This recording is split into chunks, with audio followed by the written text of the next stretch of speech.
trucking on, and I'm trucking on.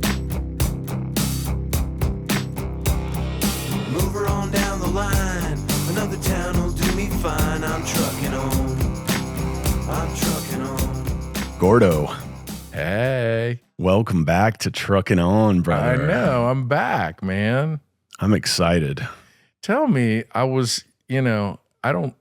I didn't grow up kind of a deadhead, but, when I think about the Grateful Dead songs, I do think about trucking. Yeah. Got my chips cashed in. And so is Truckin On, is there any connection there? Is that all just really about, logistics and bulk distribution and industrial? It is a song, but not that song. Oh. It is. Do you remember the band Speed Trucker? Oh, they're a Dallas band. Dallas band from like when we were in our 20s. Right. Yeah. They would play at Blind Lemon and in Deep Ellum. Like Greenville Bar and Grill Right. and Muddy Waters. And, Yes. the lead singer, Mike, wrote a song called Truckin On, and he's one of my really good friends. Okay. My band would play with them back in the day. Who was their drummer? Dave Mitchell was their first main drummer. Okay. Who was my high school AP English teacher. Oh my gosh. Who then became the drummer for my band right when I graduated from high school. Okay. And then we went to college and he joined Speed Trucker. So it's very close. We were like band families, Yeah. so we would always do shows together. Mm. And they have a song called Truckin' On. They broke up long time ago. Okay. Yeah. But when I started the podcast, it hit me one day. And because I didn't know what I was going to call it, and it just hit me, that song. Mm. But I love the Grateful Dead song. Yeah. I heard that. I never had heard a Grateful Dead song until I got to college. Oh, right. And that is one of the first ones that that like resonated with me. Right. Yeah. Me too. If you introduce me to the Dead, I'm always like rockabilly, country, pop song, like boom, 3 chords in the truth. Yeah. So my roommate in college was a big Deadhead freshman year, and he was trying to turn me on to him. Like, no. Too much noodling. And Trucking. Yeah. This is good. I can play this. So yeah, that was like my first Dead song that I understood. have you seen by any chance the Red Hot Chili Peppers documentary that's out? No, but next up on my list, just hearing that there is one. Those guys became friends in middle school. And so it just made me think about your story and all the trials and tribulations and that lifelong brotherly love with music. Oh yeah. I mean, John Pettigo and I, who he's been my bandmate since day one. And he was on Meadow Lake. I was on Tokelon, and we went to kindergarten through 12th grade together. He was 1 grade below me, but when we were 15 or 17, he was 16. We started our first band, and I mean, I was at his house last week recording. We're still just making music, and that's wild. That's awesome. Yeah. I think when we talked, you said you were in a season where it's kind of prolific right now, right? The songs are just oozing out of you. Yeah, and that's still the case. So are we going to roll with this where I interview you in this one? Sure. I have to say, I was debating if I wanted to talk about this or not, but I'm shell-shocked. I did a podcast with a person, and that person asked to listen to the podcast before I put it up, which I've never had that request before, I don't think, from anyone in 160 episodes. Oh, wow. So I was like, sure. I said, I'm not going to listen to it. I prefer just not to listen. I don't edit. I have had requests after an episode, like, please edit this part out. Because I said something I just wish I hadn't talked about. And that's totally easy peasy. Then this person called me back and said, you can't post this like 1.5 hour episode. And it's like, are you serious? I went back and listened to it. Pure gold. Like, it was so good. Like, but I have to say, it was an office tenant rep broker. And I feel like I have so many industrial folks on here who just don't care. Like, they just live in that I am who I am thing. And I've been thinking about, like, why did it hurt? It really, like, I don't want to sound like a baby about it, but it made me feel just sad, you know? And I was questioning, why does this make me feel sad? And I don't know if it's like my ego, like, cause I want you to want to do this, or if it's like, God, you care that you did not sound perfect and so much that you don't want to put that out there. Yeah. And maybe that's what makes me feel sad. Like but it sucks though, you know, because it was supposed to come out today, Cinco de Mayo. Yeah. And I tried to talk said person out of it, but no such luck. No luck. So I could riff on this, man. dude, you know what I'm saying? Yeah. So what do you think my reaction was about? There's so many things running through my mind right now. So there's this idea that we all have a primal fear. And there's actually some really great testing that you can do right now. Mine is, am I safe? And, you know, when you do the inner work of trying to figure out where the fear is coming from, it equips you with some tools. You know, the gift of that fear is that I'm a protector. I am always doing contingency planning. And you think about me being a general contractor and how those two gifts go together. It's a powerful combination. But the am I safe also, when I imagine I'm being backed in a corner or threatened, you know, I get really big and my anger shows up. And that's something I'm really working hard on trying to regulate. It's been a couple years since I've gotten angry, but I would prefer to never get angry again. It's a version of myself that I don't really like.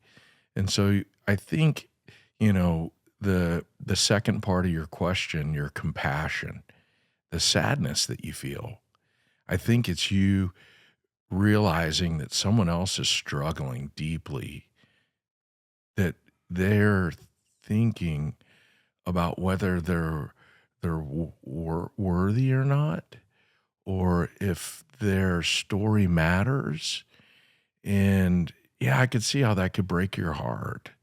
That is what I think it was, because it wasn't anger, and it wasn't about me, and it wasn't about the time I spent doing it or any of that. Like, and I was thinking, actually, there's plenty of episodes, if someone told me that, like, I might not care as much. Right. Like don't post that. Yeah. But there are some, but then this actually was so fucking good. That's the part that, and that's where I'm like, whoa. Once I listened back to it, like, come on. But I mean, well, good on you for respecting him. I think that's important. Yeah. And then, you know, I've been trying to teach this kind of in the leadership teaching at Gordon Highlander, just the inner work that a leader does. I think when you get to a high level leadership position and you're trying to become a mature leader, the hardest thing for anyone to do is to look into the mirror. Yeah. And, you know, we recently had a situation where we had a leadership group that was really struggling and we weren't aware.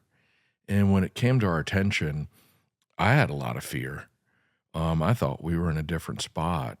And then I go, man, this is my calling now. I have to step in. I have to be gentle, and I got to really help people. I gotta let them know that there's been a lot of mirrors being held up along the way that they haven't seen me do the work through, and that now is their time to hold that mirror up. And I heard one of my employees say, I'm not as smart as you are. I can't remember all these details about every deal. I don't understand this teaching about the constellation and who the decision maker is. And I don't have that.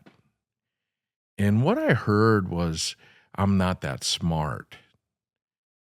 And I believe that the highest form of intelligence is metacognition, when we can actually be a witness to what's going on. Mm-hmm. I think that that's what you're talking about. Is it my ego? Is it my pride?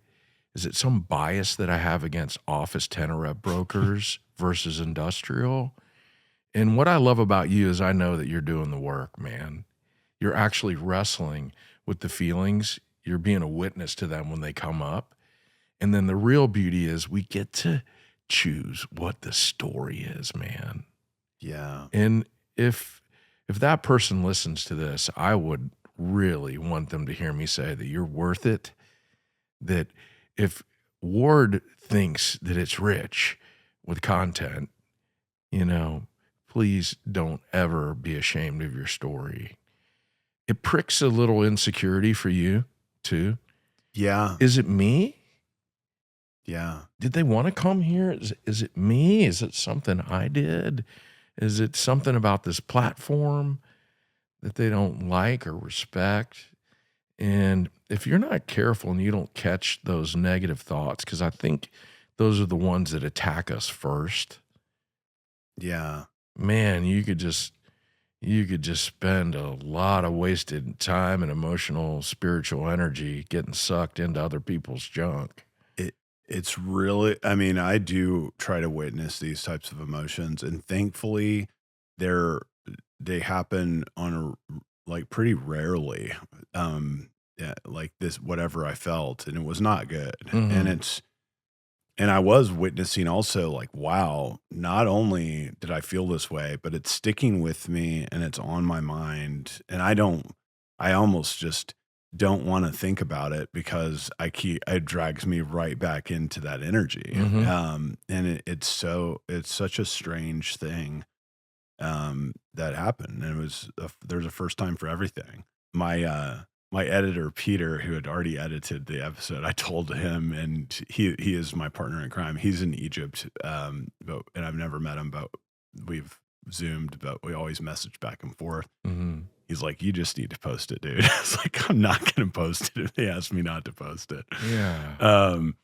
But anyway, and another great part about that episode that made me think of it is that this person like actually asked me a ton of questions. So I was able to also share a lot of things that I wanted to talk about, that I like to Okay. talk about, Yeah. which was really cool, as part of it, because that just doesn't happen too often. I'm the one asking the questions. Right. I Yeah. will pepper in things, but not getting directly asked question after question, which I liked. But what I've done is just cut this person out, and Mhm. I've got little clips to at least put on Instagram of all the things I said. Like, at least I'm going to not Take your pieces. just delete my pieces. Yeah. Yeah. Yeah, because your story's in there too. Yeah, it's pretty fascinating. I've been, in prayer and meditation during my own work. And, I love what Jesus says about the fruits of the Spirit.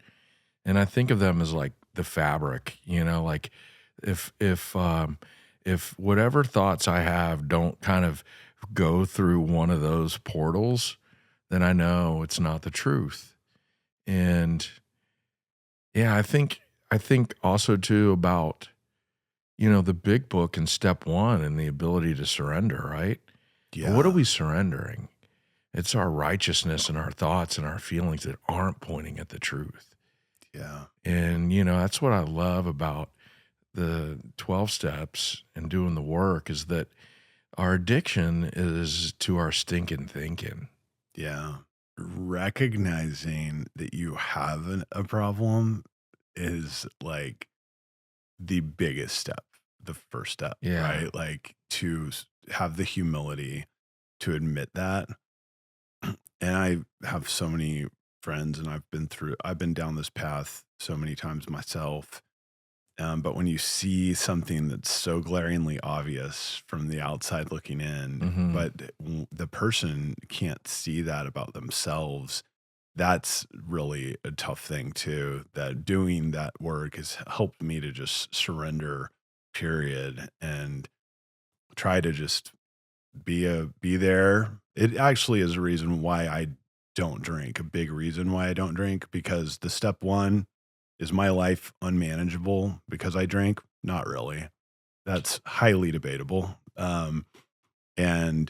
But I go to Buddhism, and some Buddhist monk said, like, he doesn't drink because to honor the people who struggle with alcohol. Oh, And I like that. And Yeah. I know, like, a lot of people come to me about that because I've been so vocal about my journey. yep. So if I'm to start drinking again, how many people out there struggling could I help if I was not drinking? Versus drinking and saying, I've been sober for 10 years, but I drink now. Yeah. Like, it gets confusing, and kind of taking ownership of that. Like, I want to be this person for the rest of my life. I mean, at least for today, as you know, Yeah. let's not go the rest of my life. Okay.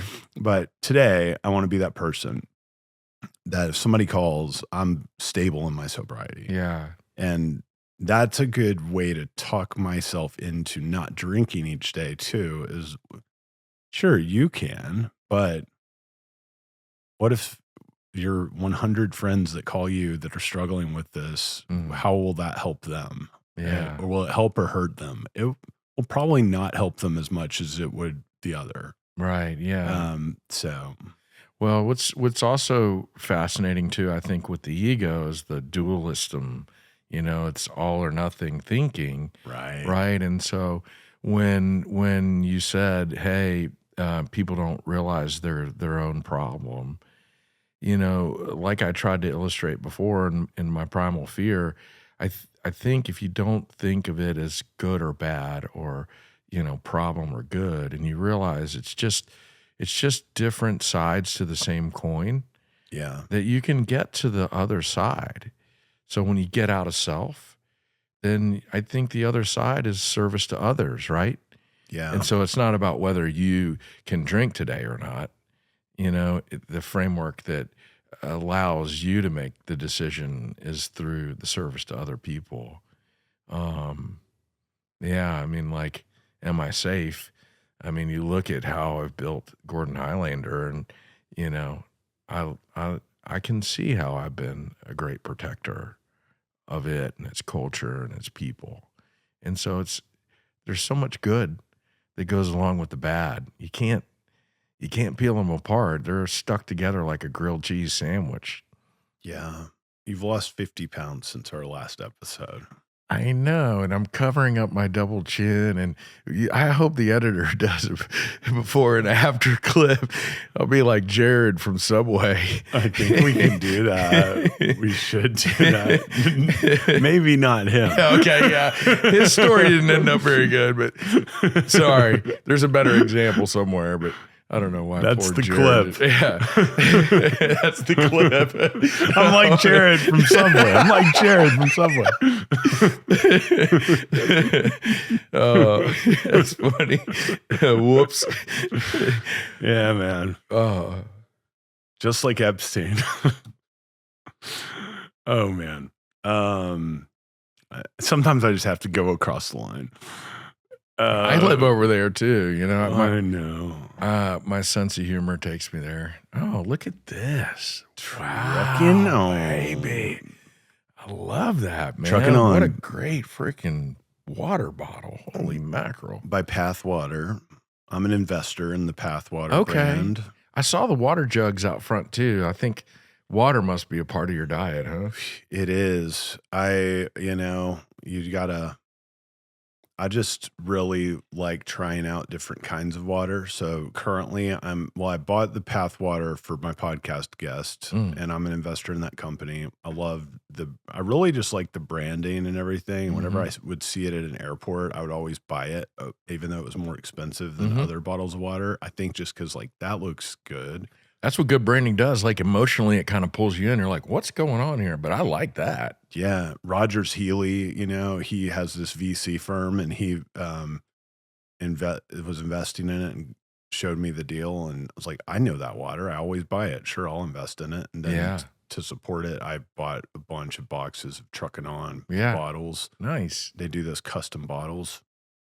But currently, for my main water, I'm doing Mountain Valley spring water, Okay. which I like, and it comes in those glass jugs. Yeah. Water And in a cold glass too.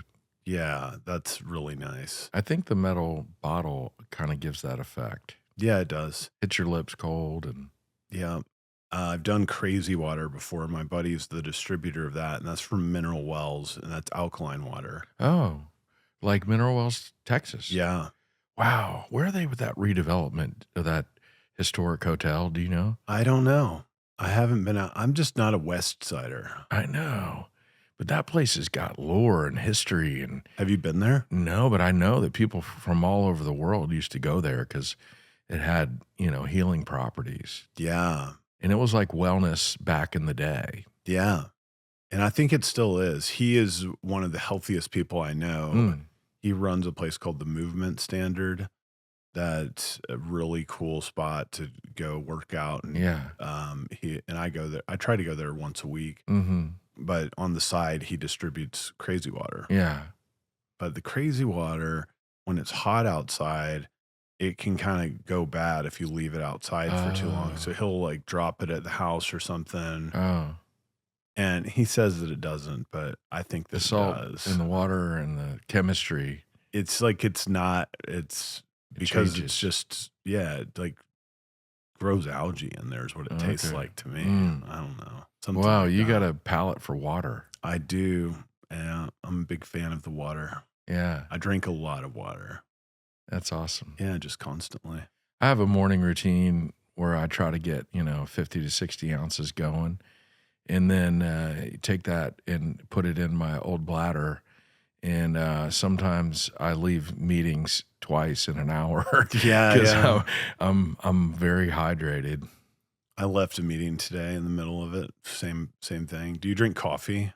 I drink 9 ounces of coffee. I've been trying to reduce coffee intake, and I put my vanilla collagen in there and give it a little bit of flavor and kind of justify it. But I used to drink a lot of coffee, and that would really, really mess up my bladder. Yeah. What do you give you heartburn? No, I take Prilosec?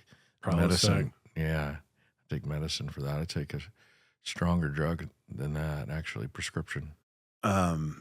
The coffee gives me heartburn, but I Okay. love it. Yeah. And it is from the not drinking alcohol, which Mhm. was my favorite thing. Coffee was still important when I drank alcohol, but became way more important when I gave Yeah. it up because it's just this thing. It's ceremonial. Like it's It's an experience, right? and nicotine. I love my nicotine. It is a gift from God that these Zen Velo pouches were created because Oh. I used to love to smoke. And Yeah. this has removed my desire to smoke cigarettes, which is just a pain in the ass. And it makes me not be able to breathe well. Yeah. And you smell bad and all Oh. that. So there's so many negative side effects of smoking that this replaces. But the nicotine, I mean, I know it's not great for blood pressure. That's the one thing. But my mental health, I feel like, is just Yeah. so much better Mm. by coffee and nicotine. And together, Oh. it's just Hey, phenomenal. speak of good branding. Speaking of, there's a metal Zen can that you can get with the Keep On Truckin' On logo on it. I And should so do we have them that. with the GH Stag, and they're hard to keep around. That's a great idea. Those are good ones. Yeah. All right, I got another question for you. Okay. Because I feel like we are brothers and very connected, but I came to spirituality through Christ, and I love talking about spirituality with you, but I know that you are spiritually tapped into the other prophets and great teachers out there. Do you think it's possible that divinity, being inspired and that having God or a higher power in you is the thing that all the teachers are trying to encourage us into, and that we get divided over the teachers and being right about who the teachers are? Yeah. 100%. And Christ is Jesus, Yeshua, as I call him, is my primary Okay. archetype. Okay. Um, Now I'm not religious though. So when I hear of fear and shame around accept Jesus Christ into your heart or this or that, it's going to happen to you. No, I've never have read anywhere that Jesus said that. Yeah. But what he said is like, I am the way, I am the truth, I'm the light, right? Like, I believe like Jesus made God accessible to all human beings on the planet. If you follow his simple way of living, I think the way to find God within you, and this really, I think Buddhism does a better job than Yeshua did when he had his short period of time of telling people how to connect with God before he was assassinated, crucified. But the Buddhists are really good at explaining. Zen Buddhism especially resonates with me on how to live in a state of peace versus chaos, which I think ultimately is what Jesus was teaching. And I think if you're not living in a state of peace, then you cannot access the God within. But I think Jesus was not preaching, say that you love me. It's like, no, he was preaching a way to live. And that's why I say that I practice Buddhism, but I'm a Christian, I guess. Like, I believe in Jesus. I believe he's the Son of God. Yeah. I believe that he lives on forever. I believe he is accessible to everybody on planet Earth. If you live in a state of peace, you will find that consciousness within you. Yeah. And then you'll be able to spread it. I believe that. I study this constantly. I read books. You can see my stack of books. Oh, yeah. I'm reading like 5. Falling Upward? Oh, have you read that? Richard Rohr is my man. Richard Rohr he explains my thoughts on the whole thing better than probably anyone I know. could. That's what people ask me, because Breathing Underwater was my first, reading by him. And have you read that one? No. This is my first Richard Rohr book. Oh, man. It's a spiritual overlay on the 12 steps. And his thing is, outside of the Bible, the big book is the most divinely inspired body of work. And he takes Jesus's teachings and he puts them on each step. And he takes these really complicated concepts that I feel like I know intuitively and have an understanding about, have experienced when the Holy Spirit has come, but he puts it into words, and I go like, that was it. Yeah. And it's usually paradoxical teaching: breathing underwater, falling upward.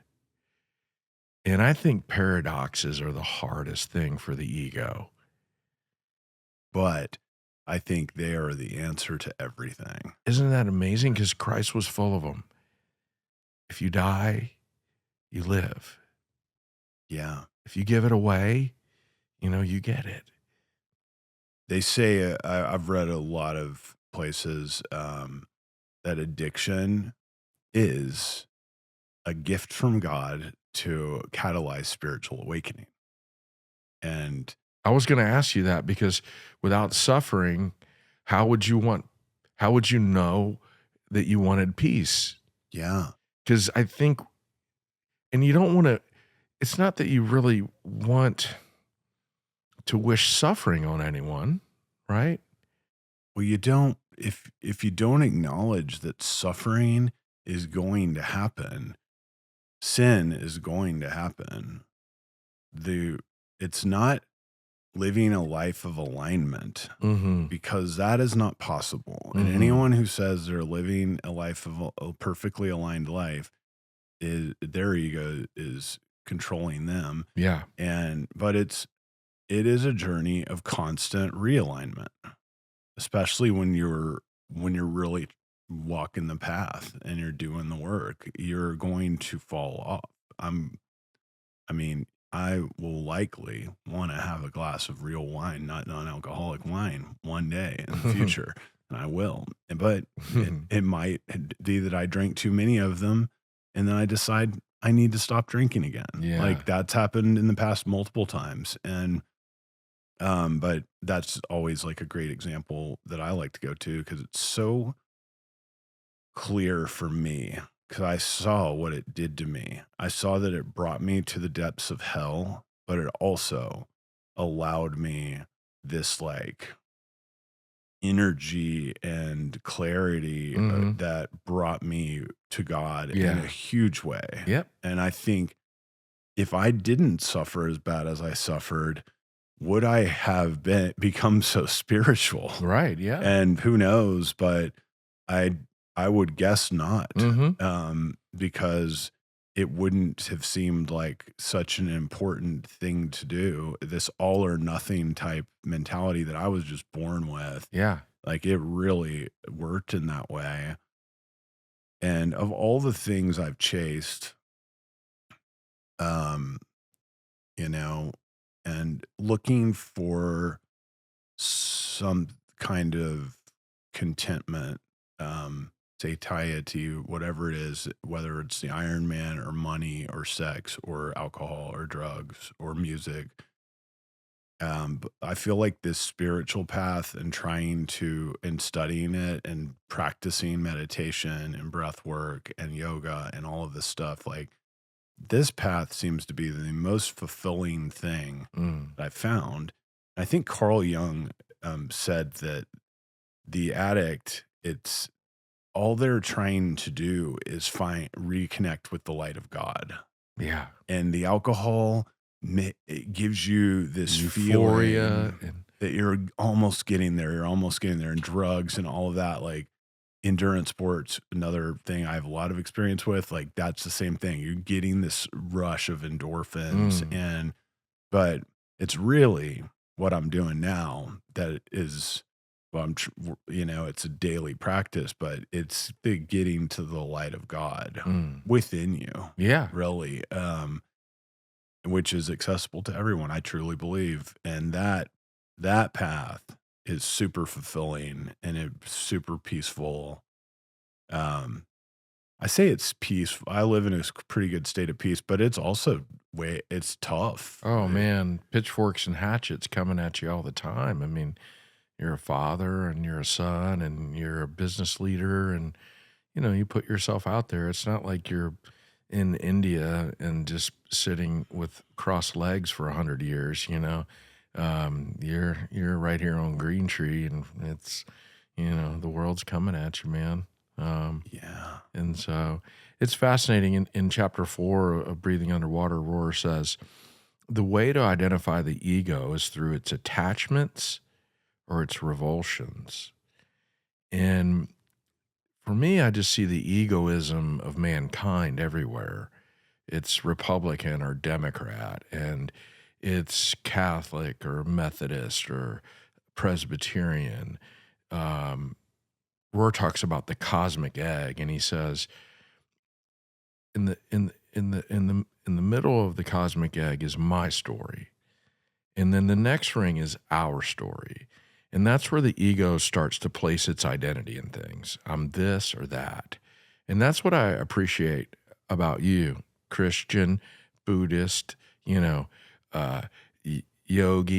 and that's why I wanted to ask you the question.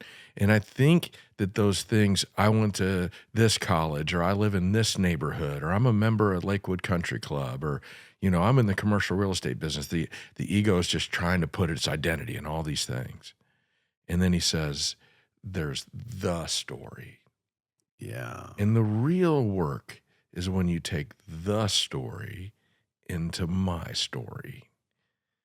And isn't that powerful? Yeah. And so, man, just the awareness around the ego and how quietly it's running the show. There's some people that teach that the acronym for ego is edging God out. And the same thing for me. It wasn't until my ego was crushed that I was ambushed by the love of God. It just hit every corner of my soul. And then I was changed. It was like I had new eyes. And man, for me, what's happened is my compassion for people has just grown tremendously. Because I know how messy it was for me to get there. Yeah. And it's been really hard work. Like when I feel like I've been taken advantage of, or I've been treated unfairly and I'm triggered, you know, I used to go into the rationalization and the justification around it. And now the real hard work is, well, what's going on with me? Yeah. You know, I'm being taken advantage of. I can take it back to, I don't feel safe. I can take that back to, you know, some childhood things that happened. And, yeah, I'm on the same page with you. If you looked at the books I was reading, you know, it's all spiritual teachings. And I'm reading Proverbs right now. Oh, nice. And then I'm reading a book that's like a daily Proverbs explanation or meditation or whatever. Because one of my buddies, Christian friends, who was concerned about me posting the Tao Te Ching on Instagram every day, like, you need to be saved, brother. You should try reading Proverbs. Yeah. And so I'm, of course, like, I will read Proverbs. I mean, so I am reading Proverbs and this Proverbs study book and Richard Rohr and the Tao Te Ching, and doing all of this. But the Tao Te Ching and Proverbs is basically the exact same thing. I prefer the Tao Te Ching written by Lao Tzu, 400 BC, to Proverbs because it's just a little more loving and peaceful versus like God-fearing. Is like, but it's the same message. Yeah. And but I appreciate reading both of them. And anyway, but I'm digging into it. But I think it is all from the same source that's telling all the same story to but then the problem is that it gets turned into religion. I think this is a problem oftentimes. And then that becomes a mechanism for money and power, and things get left out. It's just the way the ego of man kind of sets in. It's like, how do we craft this to make the people very dependent on our organization? And so, and the good way to do that is shame and fear, is to get people to be super dependent upon your organization. That is like a shortcut way to power. That I think is like to me, there's a lot of dark energy there. And I mean, when you're judging people for their behavior in church while you're simultaneously saying, judge not, lest ye be judged, like that is not the same message. And that is something like I really try to catch myself on, is judging other people. Yeah. And I'm sitting here saying, like, I have friends that I look at them and they have a drinking problem, whatever. Like, I always have to remind and sometimes my friends remind me when I'm like, dude, go to rehab. They're like, do I tell you not to get more tattoos? Like, no, you don't. Good point. Like, because I think it's human nature to want to judge out of love a lot of the time. Concern. Love and concern. I think that's why a lot of churches are very judgy. Like, they're trying to protect people from suffering. And at the end of the day, and what they believe will lead to suffering. Yeah. And however, there's just the paradox of it is that once you start going down that path, you're like going down the God path, because only God can judge, because only God sees every angle of the situation. I think. And humans can't. That judgment bias is running the show, man. Yeah. And if you can't be a witness to that, man, you're going to run with that into the world. And righteousness, I believe, belongs to God and God alone. And, you talk about peace, and I go, that's love. That's God's love. That's the creator, you know? Yeah. And I would argue that you are a very, very religious person. Religion, by its definition, is just a system of beliefs that you live your life by. But I have never followed the way of the world. I just have always picked my own path. Yeah. And it's like people don't realize that they don't have to buy into one system, that there's freedom in crafting that. You know, my dad always encouraged me. He said, son, life is a do-it-yourself project. And he would say, you know, the world talks about left brain people and right brain people. And he goes, I want you to use your whole brain. I love that. But he always encouraged us that we had a soul. Yeah. That this journey is about the soul. You know, the ego and the mind and the thoughts, they all really get in the way of the soul. But when you said, hey, you know, when someone condemns me and says, I can't talk about this because I'm not saved, you know, that really makes a lot of assumptions about how God stitched our soul into us and how we connect to him. And you're like, man, I don't want to judge that. That's the most sacred thing on earth. Yeah. I want to encourage people into the love of God. Yeah. And you know, Jesus was the one that showed me, you know? Yeah. And I want to be unashamed about that too. But if I turn it into a club or I make it a weapon and a shield or a lucky rabbit's foot, you know, that's not going to work. But if it can be the truth, you know, if I can let it be the truth of my soul, I believe that that's how I can show up and love other people really well. And yeah, and I agree. Do I do it really well? Yeah. I think you do.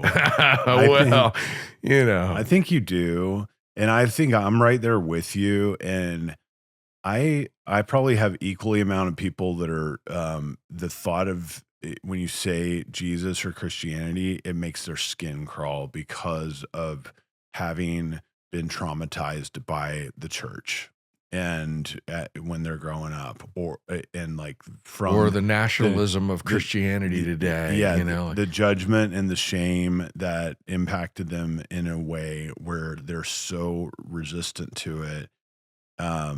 So I have a lot of friends like that. And then I have a lot of friends that are really hardcore Christians and they're resistant to anything outside of Christianity and think that is, I have friends that are like this. I'm not trying to label everyone, but that's wrong. Like, I'm not going to read the Tao Te Ching. I might go to hell if I read that. They don't say that, but it's kind of like I picked this it's up. heretical. Like, Buddhism, no, I'm not going there. Like, Buddhism's not really a religion when you look at it. It's a way of living that is very similar to the way of living that Yeshua taught. Right. He didn't say, like, go be a Christian. He didn't call himself a Christian. What he said was, follow me. It was an invitation. He was Jewish all through and through. Like, he never renounced Judaism. Yeah. He just said he tried to make some tweaks to the way the Jewish church was being run. But he didn't denounce it and say that he was not Jewish ever. So he actually was Jewish when he died. I play this joke on my buddies up at Lakewood that are Jewish, that are some of my best friends, and they come to my Bible studies and we talk openly about our faith. That's all I really want. Yeah. I want to keep learning. And definitely from people that seem like they're at peace and they have the love of God in them. And I told my one buddy, one of my best friends, you're my second favorite Jew at Lakewood Country Club. And then he blurts out like someone else's name. Is it him? And I go, no, it's Jesus.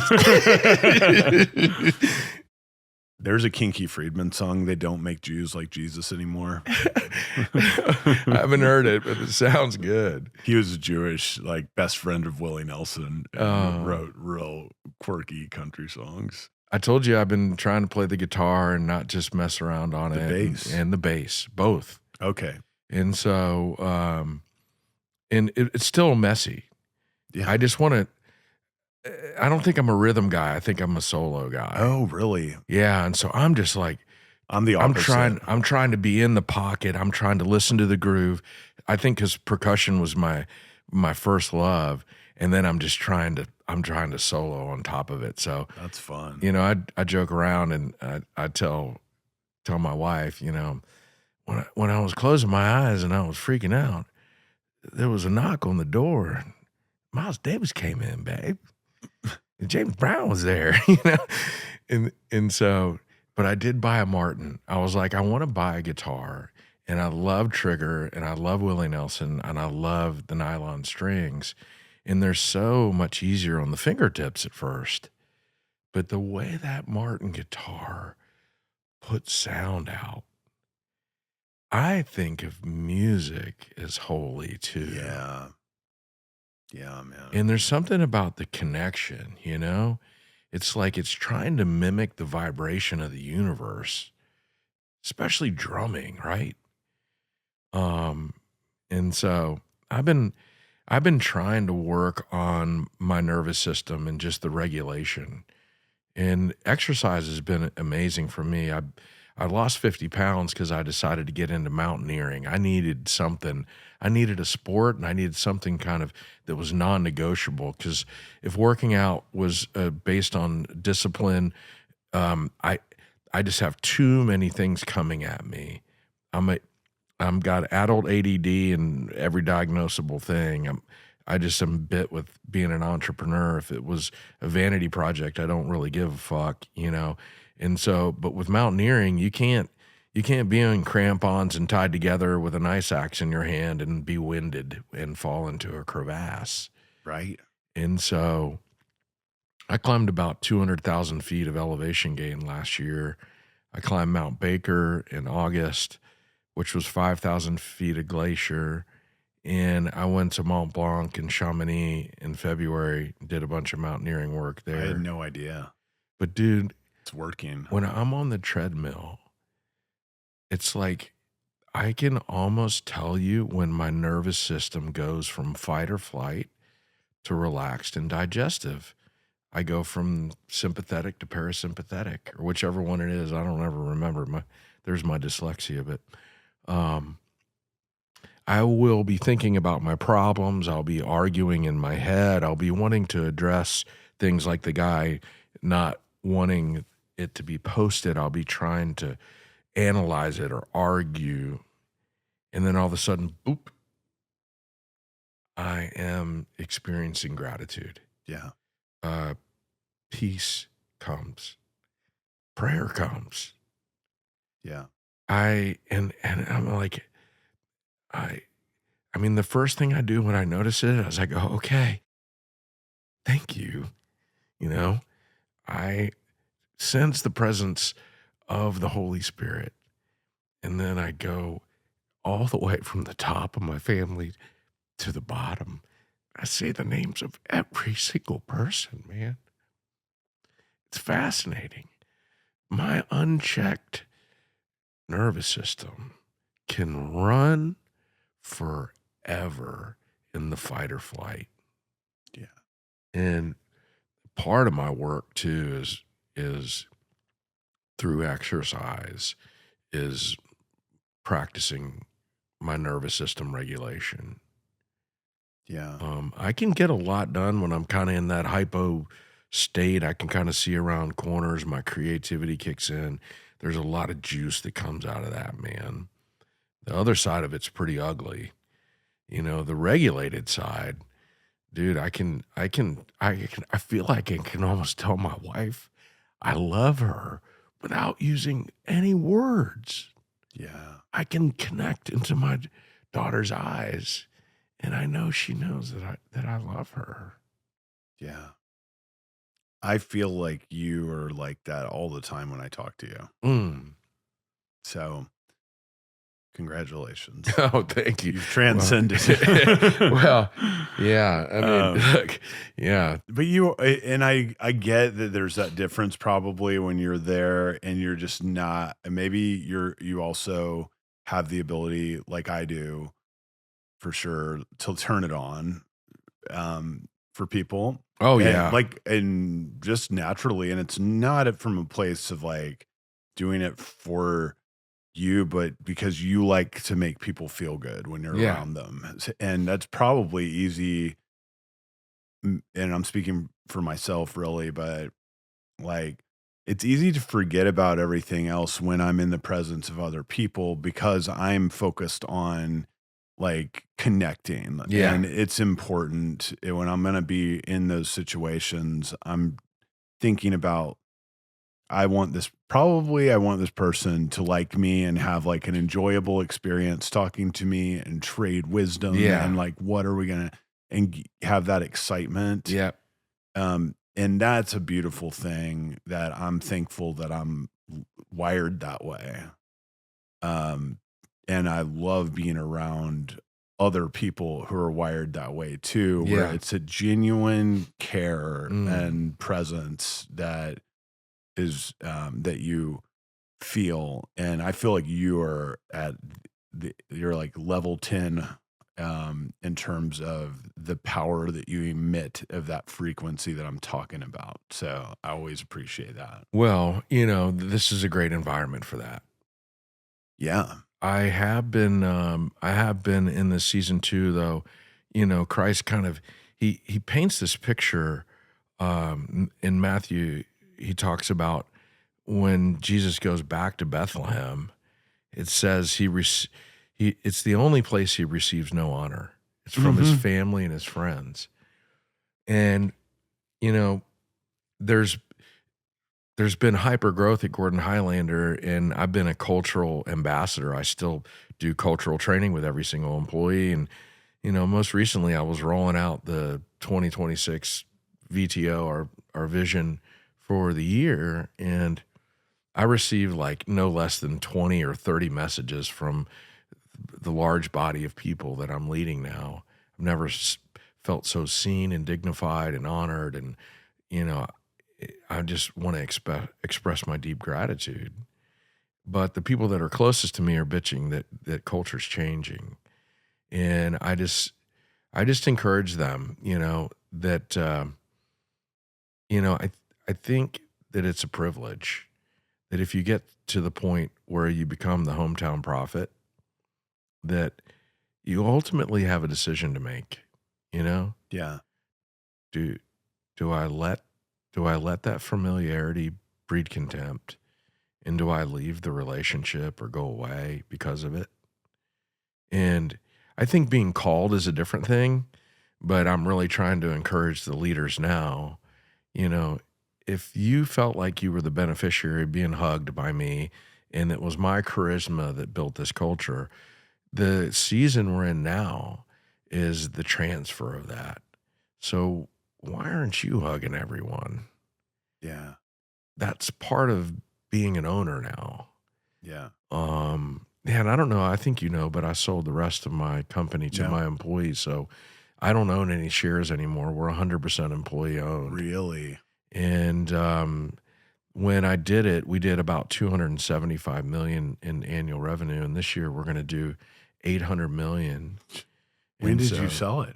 In 2024. Okay. And so what happened is it was the end of 24, but I got to backdate it to the beginning, so they retroactively got all the shares for the year. Was that a record year when you sold it? No. Yeah. No. 2020. Well, I guess, yeah, because it's right after 2023. Right. Yeah. But, 2026 is going to be a record year, and I really am passionate about building wealth and generational equity for my people now. Yeah. And so, yeah, when people bitch and I go like, God, I sold the company to you guys, it makes me feel taken advantage of sometimes. Yeah. And then boom, right away, I'll buy it back and give this shit to my kids. Ungrateful I go, no, You're playing. that's not the freaking truth. I built this thing for that. It's like a tennis match with your soul and your ego. It's like wild. boom, boom. Like, dude, it happens so like, fast. It happens so fast. There's so much unlearning in the spiritual journey, man. How funny do you find the humor in it?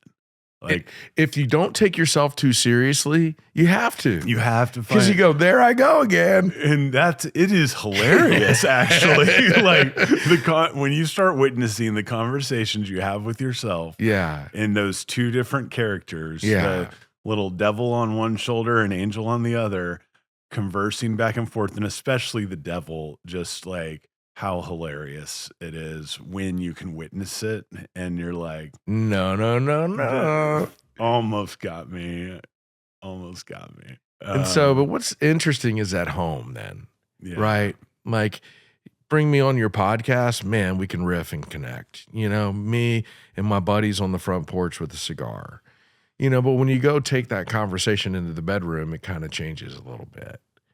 And the greatest thing that's happened to me is just almost failing at marriage, being crushed at the thought of getting divorced and then making it. I was so wrapped up in legacy building that I've left out the most important person. Yeah. And man, I know now without a doubt that Jill is my legacy. It's my relationship with my wife. And man, she's become my partner, and I just feel like such a dummy. For the first 12 years of my marriage, I couldn't hear her wisdom. I didn't experience the peace. I thought of it as maybe too transactional, Yeah. Keeping a record. And it is fascinating, I've committed my life to her, but I could build up resentment for her faster than any person. There is a mystery in that.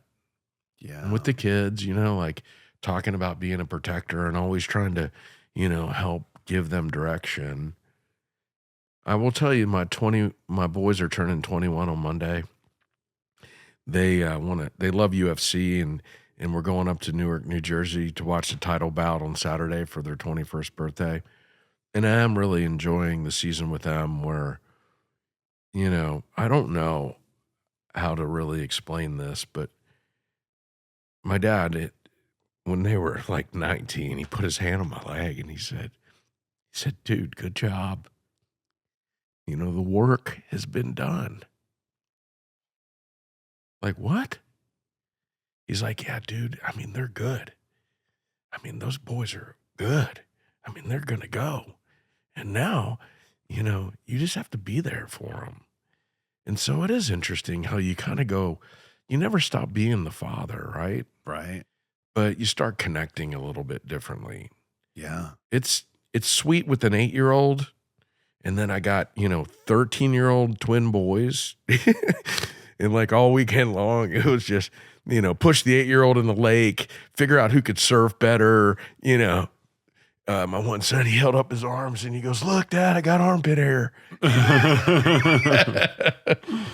It's amazing. Just, the different seasons. Yeah. For connecting with your kids, and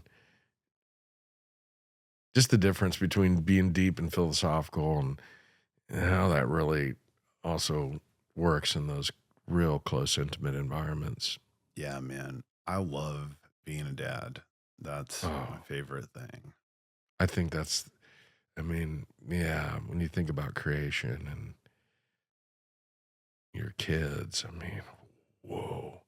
Yeah, you go like Pasquale's wager, like if you don't really believe in heaven, like what are you wagering? And man, if you have kids, the thought of not being with them in eternity, I'm like, what? Yeah. Whoa. Pascal's wager, it really hit home with me on the brink of my biggest spiritual awakening, probably, where that's when I mean, I started really reading these spiritual texts and studying them and came across that. And I mean, he shoots the issue. He shoots right at the heart of the issue, the logic, you know? yeah, and something that's so hard for people that they may not say they're atheists or they might say agnostic or whatever.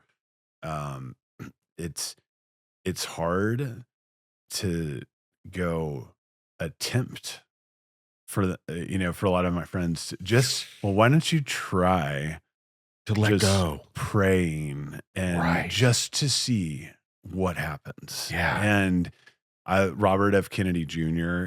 talks about this. Oh, wow. 'cause he was a heroin addict and he got sober, and he tells a story of like he saw this friend of his who was totally at peace and like, what are you doing? He goes, well, I want that. I pray and I believe in God. And he didn't believe in God, but he was like, well, I'm just gonna do all the things that this guy does, even though I don't really believe it, but I'm going to do these things. And so then he believed in God. Isn't that He was amazing? like, whoa. And That yeah. guy was a light. Oh, yeah, but it's I was also going to say like meditation is something I talk about all the time. Yeah. And I have done these conferences with Joe Dispenza where they are just life-changing. Mhm. And Gina, my ex-wife, she's actually going on Sunday. Oh, nice. My ex-girlfriend's also going on Sunday. I just like gift this to people. Yeah. I tell everyone like, you have to meditate and I love Joe Dispenza because he's not religious at all. He talks about the science behind it. Because so many people are just that I know are really resistant to the religious stuff and the God stuff, and they just are. And but when I talk about meditation and the miracles that have occurred in my life since learning to meditate, including reconnecting me with God, which was not the reason why I started meditating. I started to meditate to try to find peace, right? Yeah. Like, which is God. Hello. Yeah, you find that out when you find peace. Like, that's how you get there. But so many people will talk shit about Joe Dispenza and call him a charlatan, yet not go to a Joe Dispenza conference. Like, Or meditate. yeah, or meditate, or go do this, like exactly like he tells you what to do and do it, and then come to me. Yeah. And say that rather than write it up. But that's a whole thing with so many people that have trouble believing in God. It's like that step, it's like the first step of admitting you have a drinking problem is the toughest because it seems absurd at a point. One day it seems absurd that you have a drinking problem. The next day it's glaringly obvious that you do. Yeah. And it happens like that. It's like the other side of the coin thing you were talking about where, and you can be right there at that edge of that coin and that can feel like the furthest you've ever been away from the other side of the coin. Yep. And then you flip it right over and like, whoa. And then it's the butterfly has left the chrysalis and there's no way to unsee it. Right. And that's how it was that's how it is. Yeah. When I'm sure like people find God and lose faith in God. I think that happened to me probably along the way. Right. I know when pain comes, it has a way of rewriting the story. Yeah. Oh, It's that path of realignment. I like to think where I'm at today, just like I like to think I'm going to stay sober.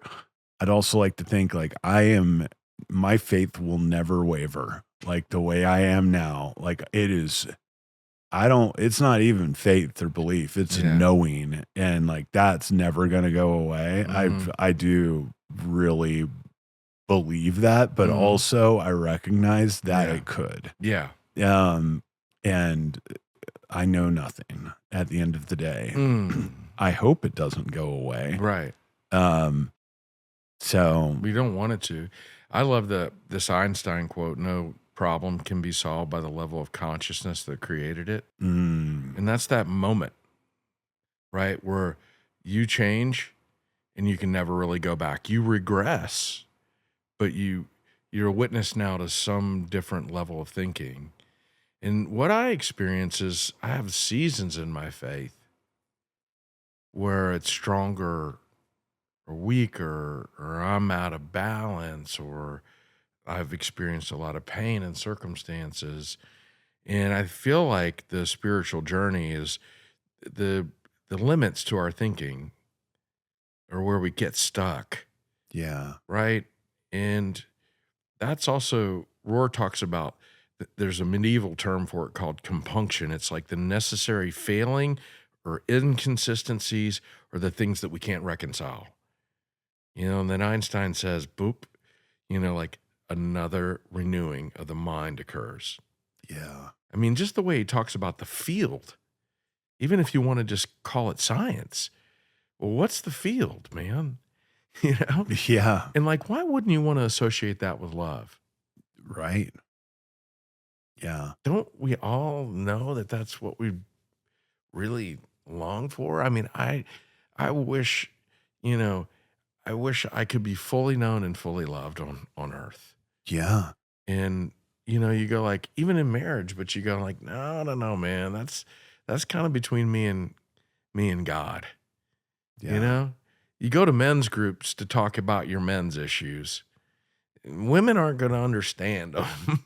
Yeah. You know, they might, you know, Yeah. they might let you talk about it, but they don't want to talk about it all the time, you know? Yeah.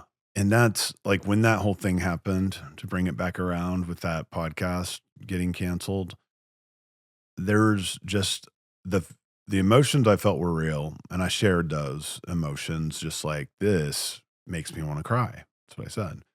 I didn't actually cry, but it made me, I had to try to pinpoint, what is this feeling? I think it's the feeling of wanting to cry is what I'm feeling. Yeah. And so I said that and I listened to it, but ultimately that didn't change anything. And then what am I going to do? Like, I'm going to be like, it's all good. Like, if you're coming from that place, like, I'm going to pour love on this person and not guilt them, not shame them, and just try to be cool. Like, yeah, it's a little disappointed, but like, whatever. I'm not going to pressure you. Like, cause I want to go back to the peace. Like, what is the choice to get me back to the level of peace that I want to be at and not in chaos? So post the podcast, chaos, like relationship burned. Guilt and shame gives you guilt and shame. Whoa. Like that's a formula. Yeah. That's true. Isn't that funny? All of 'Cause that. I just don't know. Yeah, I think that would be hard for anyone.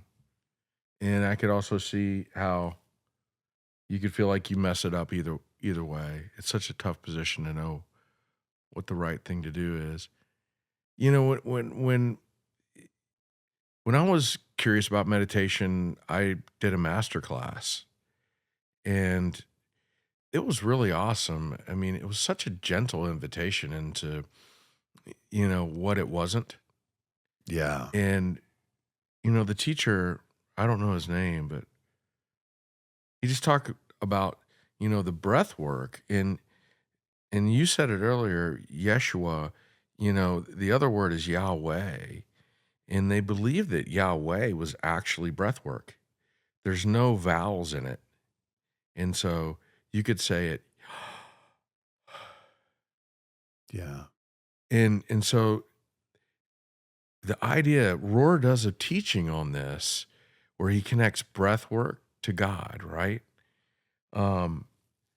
So my way of explaining meditation is you breathe to drop in, and then you listen and you catch the thoughts.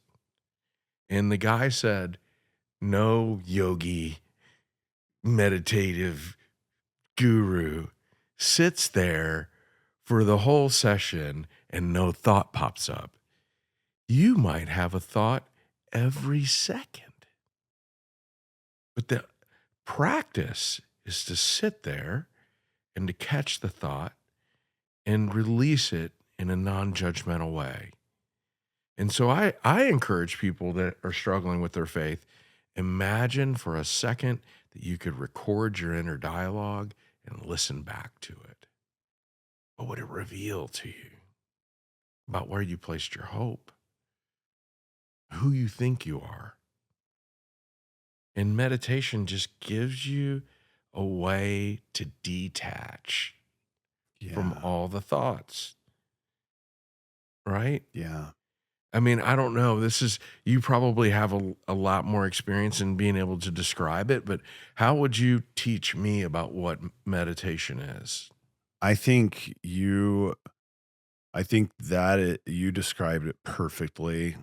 How I would describe meditating. The breath work side that I am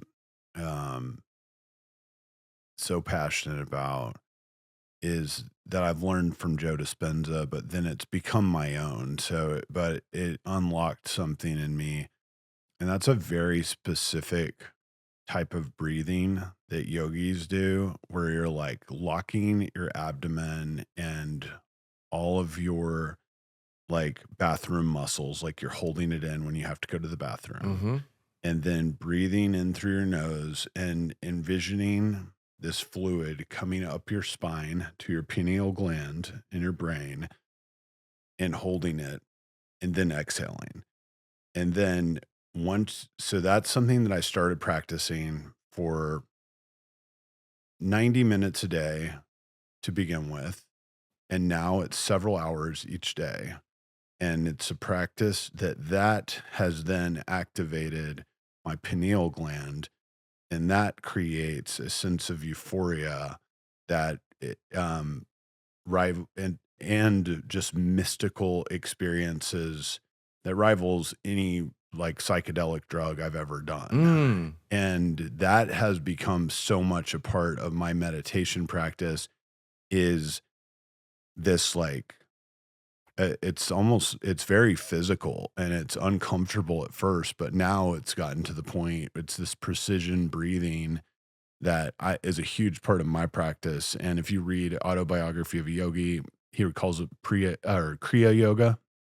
So that is this energy work layered on top of the meditation, where so much of the time when I'm meditating now, I'm just thinking about accessing this energy, and that blocks out all of my other thoughts a lot of the time. But I think you start by doing 5 minutes of breathing and witnessing thoughts and then, but there's levels that I think need to be taught in school and need to be taught to everybody. If you go to, like, if I were to be a preacher and have a church, this would be a practice we're doing for 30 minutes of a 1 hour church service, is breathing. Because that is the pathway to God, is stillness and breathing. And I think there's only so much talk that you can do, where the human's not going to be taking over the message from God. But if you're just breathing, God's doing the talking. Yeah. You know what? It makes me feel like I need to give that some more time. I would do. Yeah. I bought a new house too. I moved down Lakewood Boulevard, and I bought one of the original estate homes, the Dilbeck, on the 6700 block, and it's like a dream come true. Where? It's you'll just text me the address on the way to your dad's, like when you go down Lakewood Boulevard from Abrams, before you get to the big castle. Yeah. It's 2 houses this way. I was thinking it was the castle. No, but it kind of, it has that charm, and it's a much bigger lot, and it's weird. It's 1 block down Lakewood, but it's like 1,000,000 times quieter. You don't even feel like you're in Dallas. And so, isn't that nice? That's how this house is. Yeah. You escape. Right. I know, your backyard for sure. our backyard too. It's kind of the crown jewel. But I went between cold dips, and I would do Wim Hof. I do like, I do like 7 minutes of breathing, his circular breathing technique, Yeah. and then the breath hold, Yeah. right? And you're doing your breath hold at the end of your breath. Yeah, because you wouldn't think that before. If someone told you to hold your breath, you're and hold it instead of the exhale and hold. Right. 2 minutes, 3 minutes. Isn't that the most euphoric feeling? And so, you supercharge your blood with oxygen, and that's what your brain needs. We think it's our lungs, but the lungs, it's all so intrinsically weaved together, the way the body works, right? And then I can tell you that my prayer life is like hearing a pin drop during those 3 minutes of holding my breath at the end, right? Yeah. And yeah, isn't it interesting, all the critics? I think unless you've had a mystical experience, it all sounds like mumbo jumbo. Kind of like Einstein said, you just have people that are at different spots. Yeah. So, and there's no judgment. None at all. Because I've been there. Right. I've been there too. I was there for the majority of my life, by far. I know. On the other in side the majority of my marriage, all those things. And not only can some people think that it's mumbo jumbo, but you can also just not even consciously comprehend what you can't hear it. And I've witnessed that many of times when I'm talking about all the stuff that I'm into, where it's like, so anyway, what's that deal you were working on? Like, it's like, it is literally not heard nor acknowledged. And I don't think it's an intentional thing. I think it's just like certain levels of consciousness don't register what you're talking about. And so, dude, yeah, it's like everybody's going to get there. Although I do feel like it is a purpose of mine to talk about it. Yeah. And when people are ready to hear it, Yeah. they want it, I don't push it on people. Right.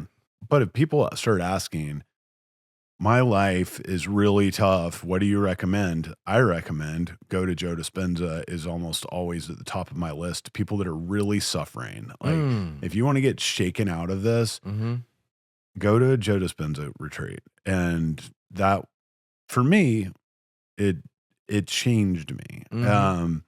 And like, I don't go anymore, and I don't listen to his meditations anymore, and I don't breathe the same way he taught me how to breathe.